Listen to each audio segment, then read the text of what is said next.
कथं विद्या अहं योगे त्वां सदा परिचिन्तयन् केषु केषु च भावेषु चिन्त्योऽसि भगवन्मया।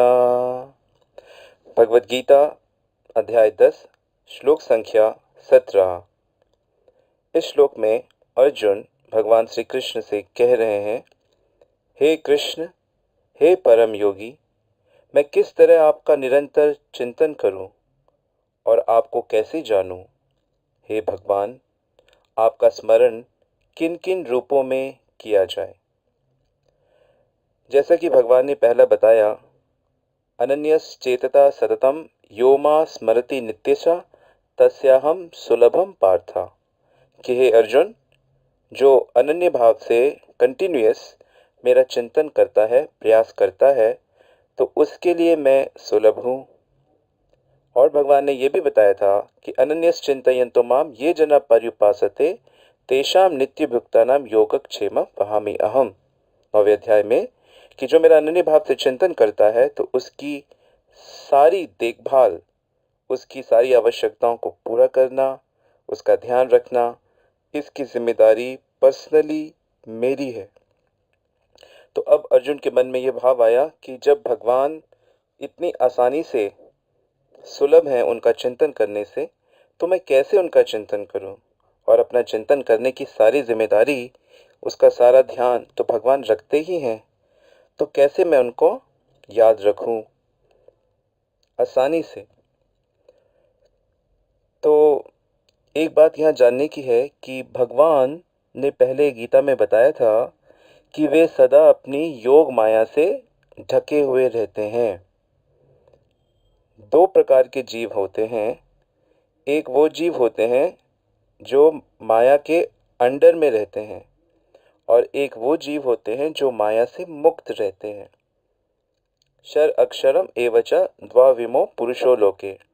भगवान के दो प्रकार के अंश हैं, दो प्रकार के जीव हैं।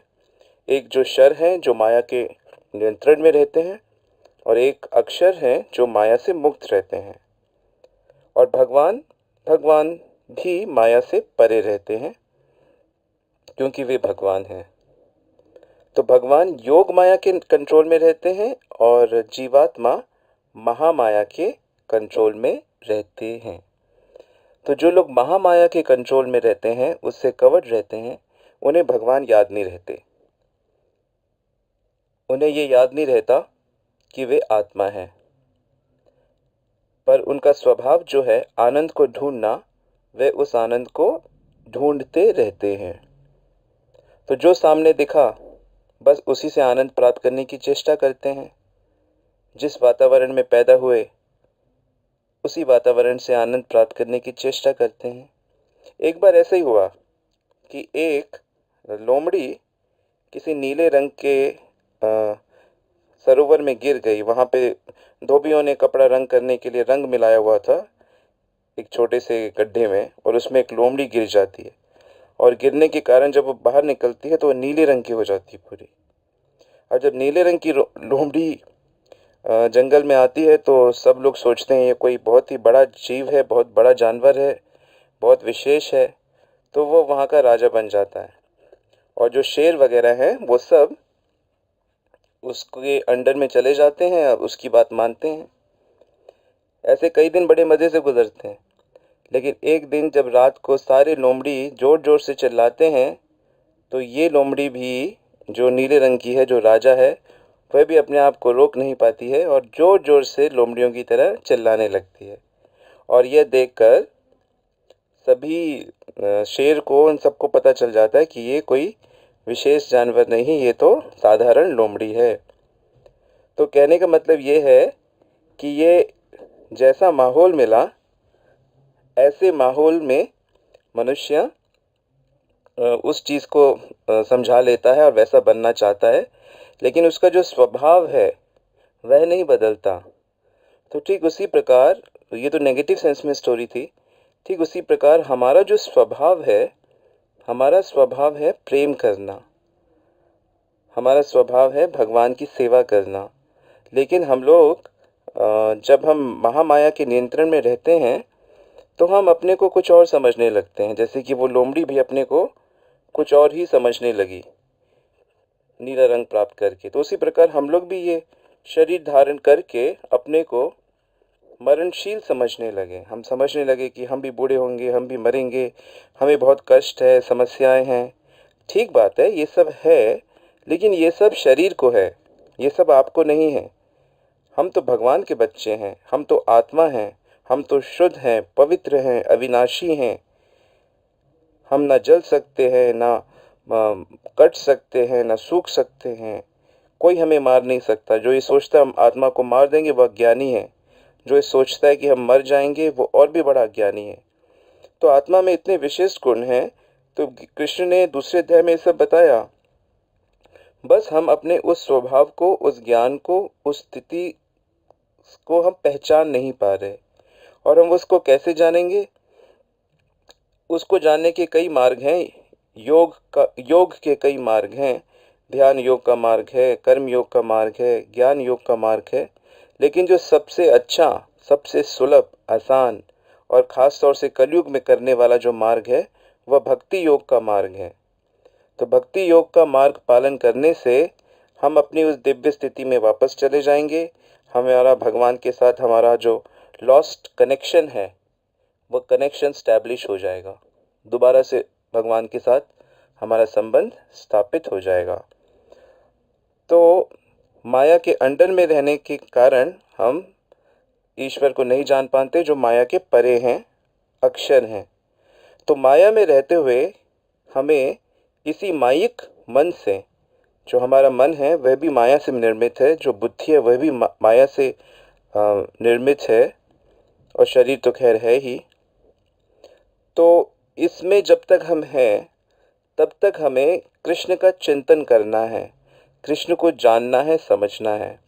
तो हमारा यह प्रयास देखकर कृष्ण कृपा करते हैं कि यह वाकई निकलना चाहता है। इसीलिए उन्होंने यह श्लोक कहा था, दैवी हेषा गुणमयी मम माया दुरत्यया मामेव ये प्रपद्यन्ते माया मेताम तरंती ते। 7:14 भगवत गीता, कि मेरी माया से निकलना बहुत कठिन है, परंतु जो मेरी ही, ध्यान दीजिए, मेरी ही, मामेव, मेरी ही शरण में आता है, माया मेताम तरंती ते, उसे मेरी माया छोड़ देती है, वो माया के परे चला जाता है। यानी ये जो भगवान को भूलने वाला जो बीमारी है यह चला जाता है। ये जो भगवान के साथ हमारा कनेक्शन नहीं है, भगवान अलग हैं, हम अलग हैं, वो हमसे दूर हैं, वो हमारे जाने क्या है हमें नहीं पता, ये बीमारी चली जाती है। यह समझ में आ जाता है कि भगवान मेरे हैं, मैं उनका हूँ, साथ सदा रहने वाला है, साथ कभी छूटने नहीं वाला, टूटने नहीं वाला। बस वो ढक जाता है जब हम थोड़ी सी शैतानी करते हैं, जब हम भगवान से विद्रोह करते हैं, जब हम भोग वांछा करते हैं, उनसे अलग होने की सोचते हैं, तब माया हमें ढक देती है। यह रहस्य है। तो कैसे उनको याद रखें, कैसे अपनी उस स्थिति को दोबारा से प्राप्त करें?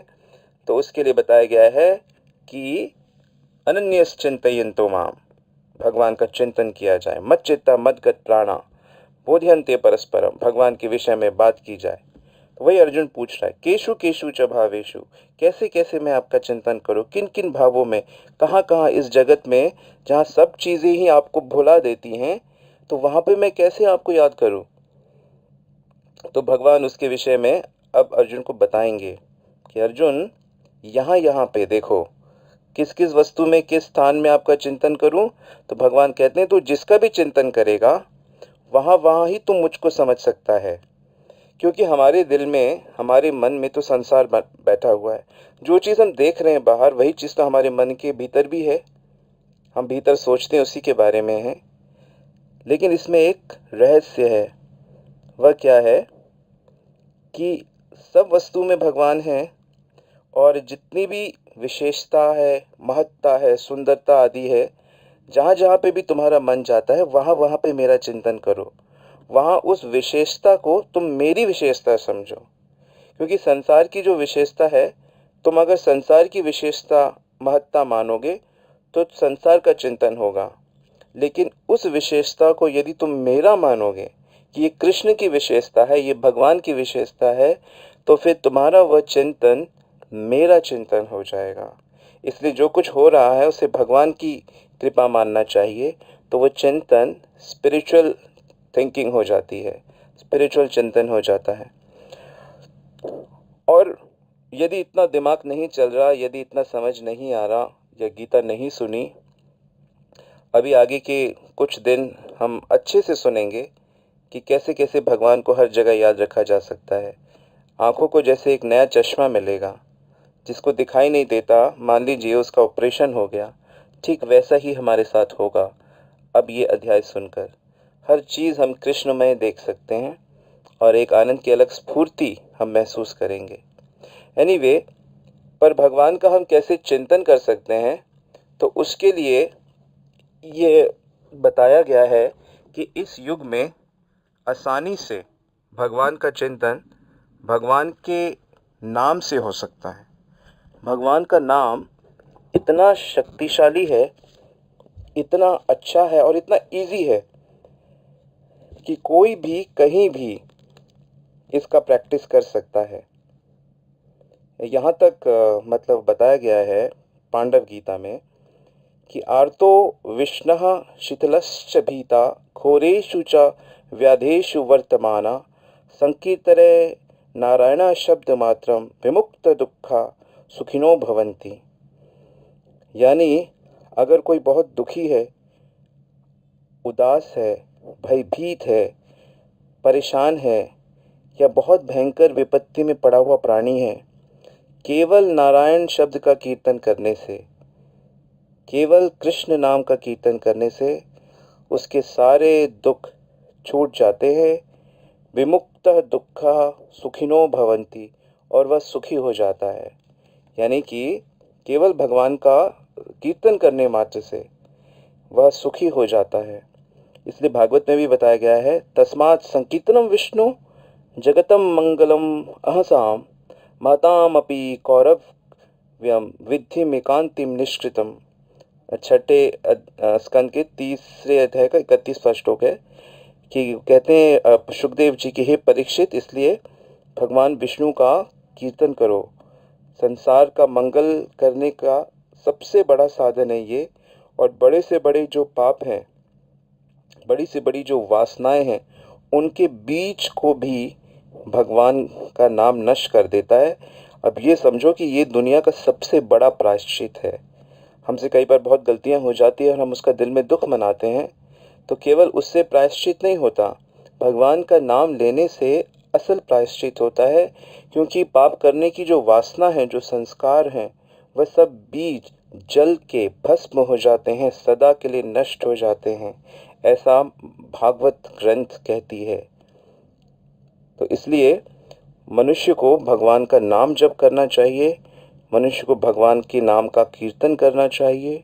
इस कीर्तन को करने से हृदय में सदैव निर्मल कृष्ण की स्मृति, उनकी याद बनी रहती है और मन एक अलौकिक दिव्य आनंद की अनुभूति 24 आवर्स करता है। तो भगवान भी चाहते हैं कि उनके बच्चे सुखी रहें और भगवान भी उनके साथ ही रहना चाहेंगे इस सुख में। इसलिए चिंतन में भगवान, भक्त के चिंतन में भगवान होते हैं और भगवान के चिंतन में भक्त होते हैं। आप खुद विचार करिए, हम जिस तरह के कार्य करते हैं, क्या भगवान ये सब हमारे बारे में याद करेंगे तो उनको अच्छा लगेगा? हम कुछ गलत चीज़ खा रहे हैं, हम गलत सोच रहे हैं, हम गलत क्रियाएं कर रहे हैं, तो क्या भगवान ये सब हमारे बारे में याद करेंगे? जाहिर सी बात है कि नहीं।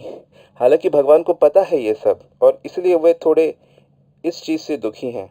भगवान हमसे बहुत प्रेम करते हैं, लेकिन हमारी बुरी आदतों से प्रेम नहीं करते, हमारी गलत भावनाओं से वो प्रेम नहीं करते। हाँ, हमसे ज़रूर प्रेम करते हैं।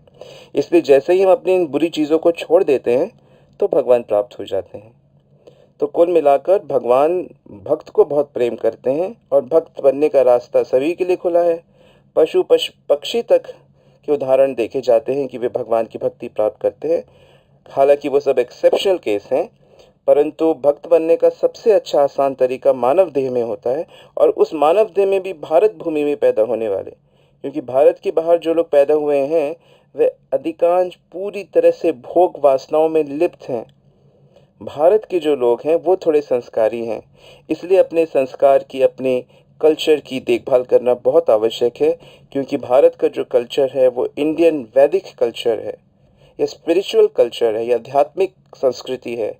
और यह आध्यात्मिक संस्कृति परम सुख की ओर लेके जाती है, न कि क्षणिक वासनात्मक सुख की ओर लेके जाती है, जो दुख का कारण है। इसलिए भारत की संस्कृति की रक्षा करना अपनी ह्यूमन एग्जिस्टेंस के पर्पस की रक्षा करना है। इसलिए सभी लोगों की ये जिम्मेदारी बनती है। ये सिर्फ किसी एक साधु की, किसी एक ग्रुप की जिम्मेदारी नहीं है।